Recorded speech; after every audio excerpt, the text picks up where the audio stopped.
Muy buenos días, estamos aquí en Nótico Bae. Bueno, pues el día de hoy comenzaremos con los recursos geográficos sobre el sistema de interacción geográfica. Es una interacción organizada de hardware, software y de datos geográficos diseñada para capturar, almacenar, manipular, analizar y desplegar en todas sus formas la información geográficamente referenciada con el fin de resolver problemas complejos de planificación y gestión geográfica. La tecnología de los sistemas de información geográfica puede ser utilizada para investigaciones científicas, la gestión de los recursos, que es gestión de atractivos, la arqueología, la evaluación del impacto ambiental, la planificación urbana, la cartografía, la sociología, la geografía histórica, entre otras. Un ejemplo del SIG podría permitir a los grupos de emergencia calcular fácilmente los tiempos de respuesta en un caso de un desastre natural. El SIG puede ser usado para encontrar las humedades que necesitan protección contra la contaminación de una zona de mercado con escasa competencia. Yo le voy a hablar del funcionamiento de las SIG. Esta funciona como una base de datos con información geográfica que se encuentra asociada por un identificador de objetos gráficos. Las principales cuestiones que puede resolver un sistema de información geográfica son localización, que es preguntar por las características de un lugar concreto; condición, que es el cumplimiento o no de unas condiciones impuestas al sistema; la tendencia, que es la comparación entre situaciones temporales o espaciales distintas entre alguna característica. 4. Rutas, círculo de rutas óptimas entre dos o más puntos. 5. Pautas, que es la detección de pautas especiales. Y las 6. Modelos, que es la generación de modelos a partir de un fenómeno o actuaciones simuladas. Yo les voy a hablar sobre la representación de los datos. Yo les voy a hablar de la representación de los datos. Los datos SIG representan los objetos del mundo real: carreteras, obstáculos y suelos, altitudes, relieves.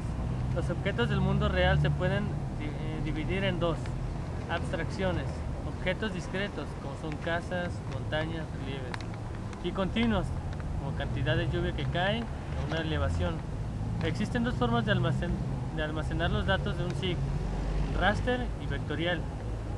Los del mercado, no obstante, los SIG raster son muy utilizados en los estudios que requieran la generación de las capas continuas necesarias en los fenómenos no discretos.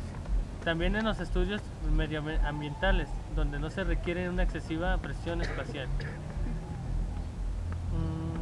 La distribución de temperatura localizada de especies marinas, análisis geográficos, geológicos y contaminación, etc.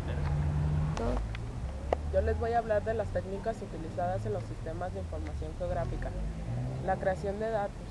Las modernas tecnologías SIG trabajan con información digital, para la cual existen varios métodos utilizados en la creación de datos digitales. El método más utilizado es la digitalización, donde a partir de un mapa de impresos o con información tomada en un campo se transfiere a un medio digital por el empleo de un programa, diseño asistido por ordenador, DOA o CAD, con capacidades de georreferenciación.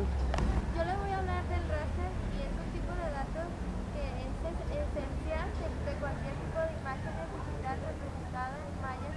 El modelo del SIG raster o de retícula se centra en la propiedad del espacio más que en la fracción de que se localiza, y divide el espacio en celdas regulares donde cada una de ellas representa un único valor. Se trata de un modelo de datos muy adecuado para la representación de variables continuas en el espacio. La vectorial es un SIG de las características geográficas y se expresa con frecuencia como vectores manteniendo las características geométricas de la figura. Para modelar digitalmente la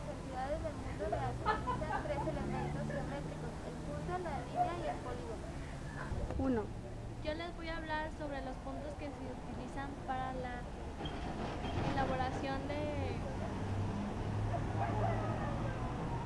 puntos geométricos.